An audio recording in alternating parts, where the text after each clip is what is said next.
ગીત લાગ્યો એ પણ નાચવા લાગ્યા અને બોલવા લાગ્યા ગોવિંદ ગોવિંદ ગોપાલા ભજ ગોવિંદ ગોવિંદ ગોપાલા ભજ મુરલી મનોહર નંદલાલા ભજ મુરલી મનોહર નંદલાલા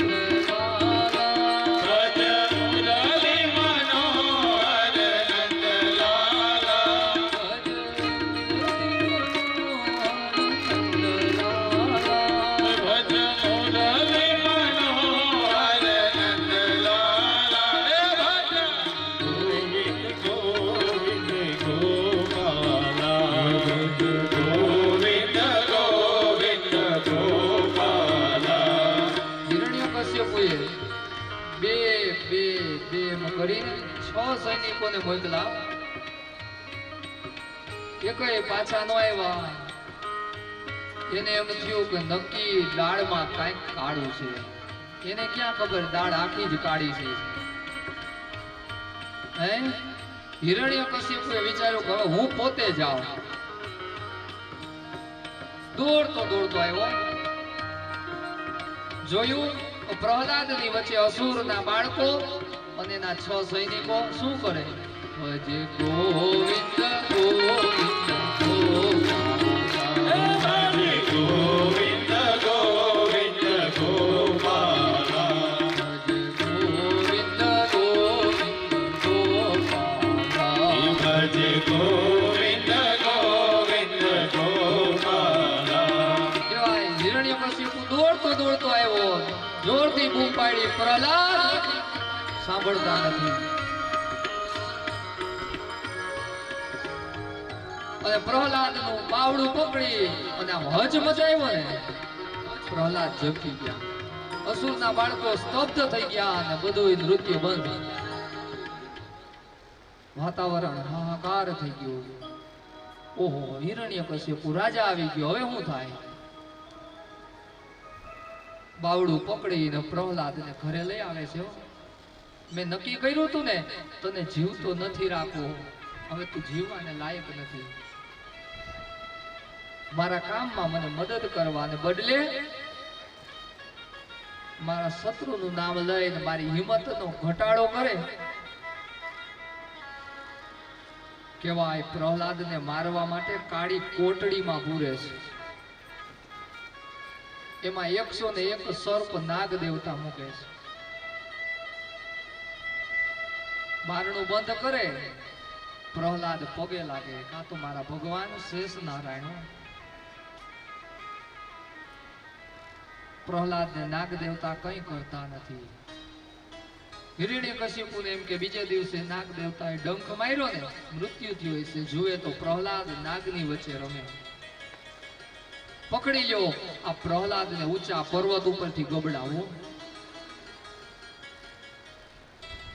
અને કેવાય પર્વત ઉપરથી ગબડાવે ઘા કરે બધાયને એમ કે પ્રહલાદનું મૃત્યુ પણ ખબર નહીં કોઈ શક્તિ કોઈ એવી તાકાત એને તેડી લે છે નીચે જમીન ઉપર મૂકી દે છે પ્રહલાદ જીવતો બહાર આવ્યો ગામ લોકો રાજી થયા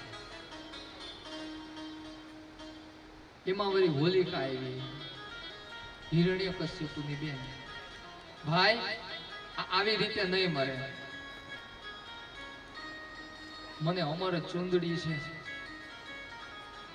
કામ કરો ચોકની અંદર ચિતા તૈયાર કરો મારા ખોડામાં પ્રહલાદને બેહાડો હું ચુંદડી ઓઢું ને મને તો કાઈ નહીં થાય પણ પ્રહલાદનું મૃત્યુ થશે પણ તમે જાણો છો એ કથા હે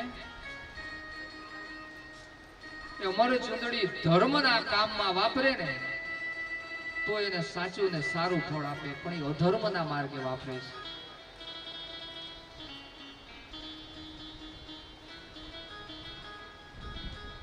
છે એ મોટી ચિતા કરી હોલિકા બેઠી હોલિકાએ પ્રેમથી કીધું પ્રહલાદ બેટા આવી જા મારા ખોડામાં બેસી જા પ્રહલાદ મનમાં કહે છે ફઈબાની આજ પુણ્યતિથિ લાગે છે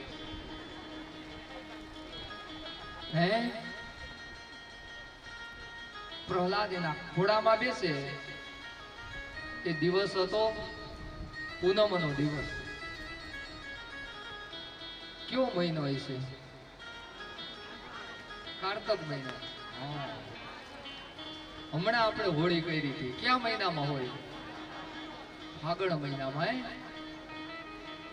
એ પૂનમના દિવસે પ્રહલાદજી બેઠા, મોટી એવી ચિતા એને પ્રજ્વલિત કરે.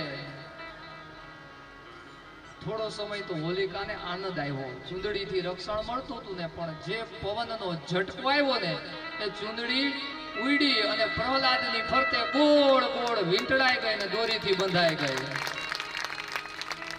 અને હોલિકા છે એનું શરીર તપવા લાગ્યું. કેવાય ભગવાનના ભક્તને જેટલી મારવાની કોશિશ કરો ને ભગવાન એને બચાવ્યા કરે. અને હવે હિરણ્યકશ્યપુનો ગુસ્સો સાતમા આસાને એ ચોકની અંદર એક લોખંડનો થાંભલો ઊભો કર્યો, એને લાલ ચોળ ગરમ કર્યો. આ બધું નક્કી કરેલું હતું અગાઉથી. વૈશાખ મહિનો, ચતુર્દશી 14 દિવસ હતો. હે પ્રહલાદ, તારા ભગવાન ક્યાં છે મને કે? પ્રહલાદ બોલ્યા, પિતાજી, જલે વિષ્ણુ સ્થલે વિષ્ણુ, વિષ્ણુ પર્વત મસ્તકે, જ્વાલામલે વિષ્ણુ, સર્વ વિષ્ણુમયમ જગત. પિતાજી, વિષ્ણુ ક્યાં નથી કયો ને?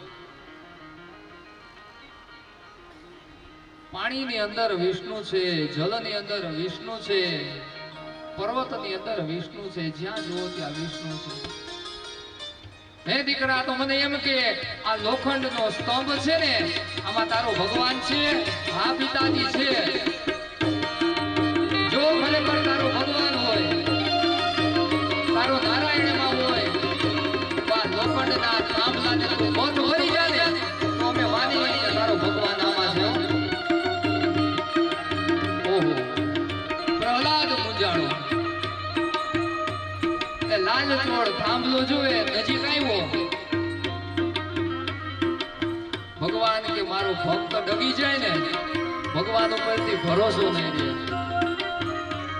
એ લાલ ચોળ થાંભલાની અંદર નાની નાની લાલ કીડીઓ દેખાય પ્રહલાદને. પ્રહલાદને વિચાર આવ્યો કે જો આ નાની કીડીઓને કાંઈ ન થાય,